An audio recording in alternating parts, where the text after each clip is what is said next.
Rangers could be about to smash their all-time transfer record with a £15 million move that's sending shockwaves across G51. Connor Cody is edging ever closer to Ibrox. Steven Gerrard has stormed into a club scandal, backing the dressing room in a dramatic bid to bring a sacked staff member back to Ibrox. And if Hamza Igamani leaves for a fortune, Rangers might already have the perfect goal machine lined up for a fraction of the price. Stay locked in. This one's unmissable. It's official, Robin Proper is truly on his way back to the Netherlands with a medical at FC20 expected within hours. After just one season at Ibrox, the Dutchman's spell in Glasgow's coming to an underwhelming close, a move that promised much when he arrived with a decent pedigree has fizzled out with more frustration than fanfare. Proper, who was once captain at Twente, never quite settled into the Rangers' backline, despite a standout moment when he scored in the Old Firm derby. Yes, he bagged one against Celtic in January. He couldn't turn that into consistent form. Let's be honest, you expected more than 2 goals and just 22 league starts from a centre-back brought in to steady the ship. Now, after a reported tug-of-war over contract compensation, Rangers have shifted the 31-year-old for a fee said to be around £1.5 million. That figure alone tells its own story. We're cutting our losses. Russell Martin's clearly not messing about, with Nasser Jiga, Emmanuel Fernandez, and John Sutar now the preferred options at the heart of defense. Proper was surplus to requirements. And let's not forget Dujon Sterling can drop in there too. Versatility we were crying out for last season. FC20 are offering Proper a 4-year deal, and frankly, good luck to him. He'll reunite with Sam Lammers, another ex-Rangers man who also couldn't hack it in Glasgow. Seems like 20's becoming a wee halfway house for Ibrox misfires looking for a restart. What's more intriguing now is what this means for Russell Martin's recruitment drive. If Proper scored in an Old Firm win and still couldn't survive at Ibrox, what does that say about the standards we should be demanding? Or more controversially, was he actually better than some are willing to admit and scapegoated because he wasn't one of us?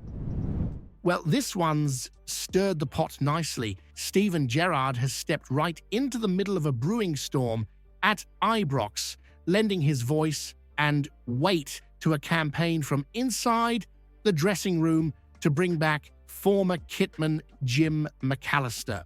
And let's not sugarcoat it, this isn't just about a kitman, this is about loyalty, justice, and respect for one of our own. Mallister, a dyed-in-the-wool Rangers man, was harshly dismissed back in 2021 in a move that's now been deemed outright unfair by a Glasgow employment tribunal. The club's been ordered to cough up £13,000 in compensation, 13 grand for a man wrongly shown the door, accused without merit, and tossed aside when he was grieving the loss of Jimmy Bell, the man he served under and stepped in for after tragedy struck. Let that sink in. It's no surprise the dressing room's backing him, James Tavernier's reportedly leading the charge, and with Russell Martin and Kevin Thelwell not standing in the way, the decision lies squarely on Chief Executive Patrick Stewart's shoulders. That tells you the kind of bond this man had with the squad. It's not just about handing out strips and boots. Mallister was part of the heartbeat behind the scenes, a constant in the chaos, and clearly loved. Now here comes Gerrard, who not only hired Mallister during his own stint at Ibrox, but even brought him out to Saudi with Al Ettifaq. The man trusts him, rates him, and has gone as far as writing a glowing recommendation to the Ibrox hierarchy. Gerrard doesn't put his name to just anything. That shows how deeply this has cut. But what's really stinging the support is that this even needed to go to tribunal in the first place. A Rangers man wronged by his own club left to fight for justice while the hierarchy stayed silent until the ruling.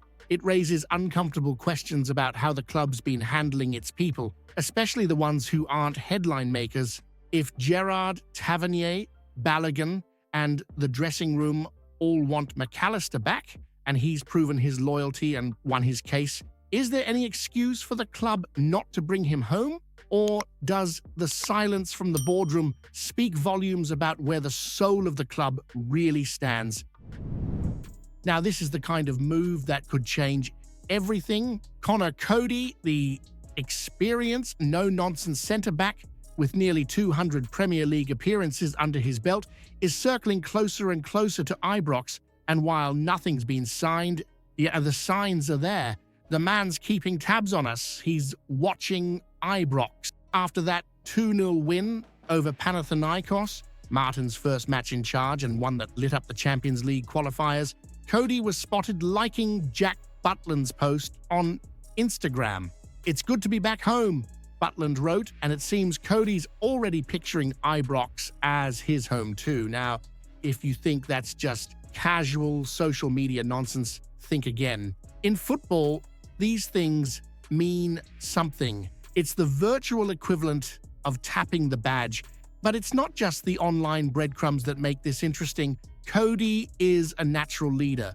He's captained at Premier League level, been part of England squads, and brings a calm authority that our backline has sorely lacked when Sutar's off form or when the pressure's on.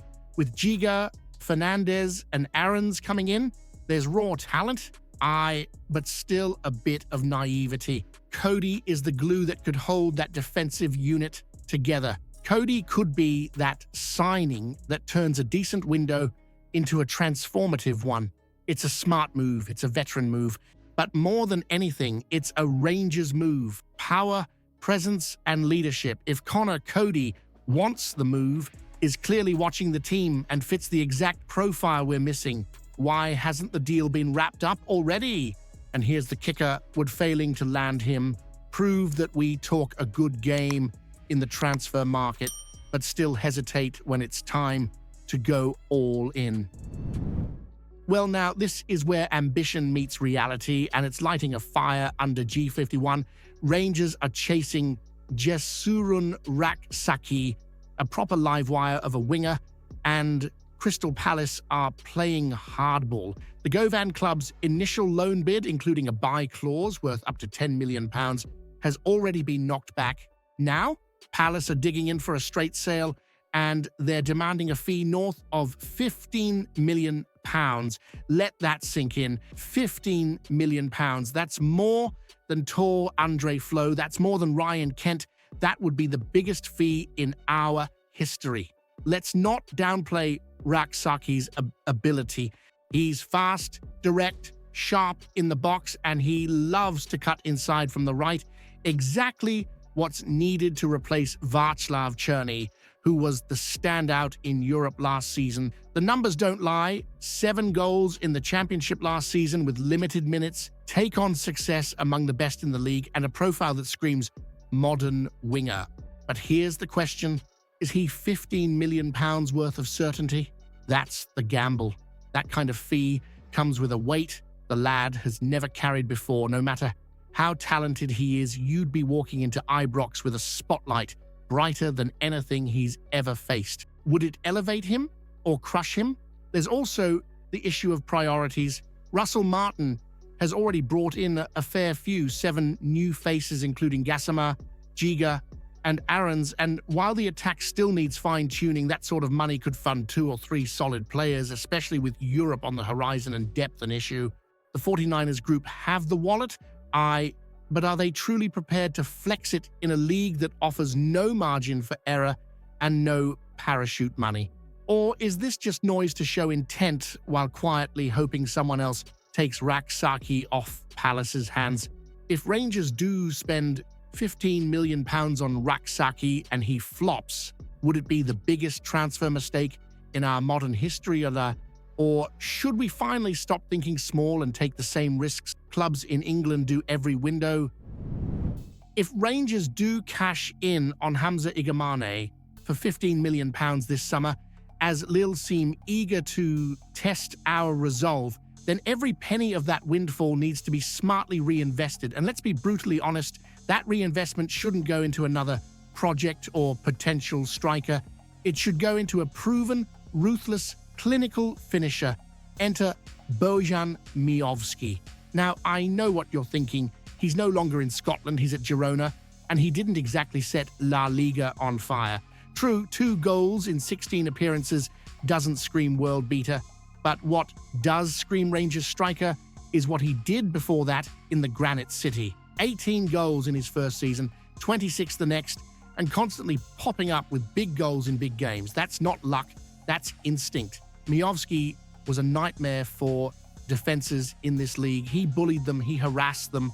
He had that uncanny knack for being in the right place at the right time, a quality you can't coach, and one that Dezers sorely lacks. Dezers might have scored 29, but the missed sitters had you tearing your hair out in the stands.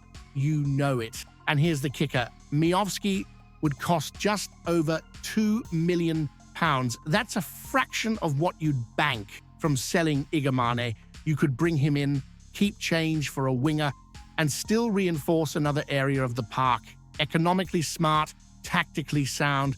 Russell Martin's been looking far and wide for signings, but maybe, just maybe, the best option up front is one who's already ripped up the Scottish Premiership, who knows the weather, knows the rough pitches, and knows exactly how to stick one past Celtic when it counts. If Miovski bags you 25 goals and only costs £2 million, while Igamani leaves for £15 million, would selling the Moroccan actually improve Rangers? Or would it be another example of the board cashing in and hoping you forget the promise? If you haven't seen yesterday's video yet, you're missing out. Explosive news about Rangers that'll leave every fan stunned. Go check it out now.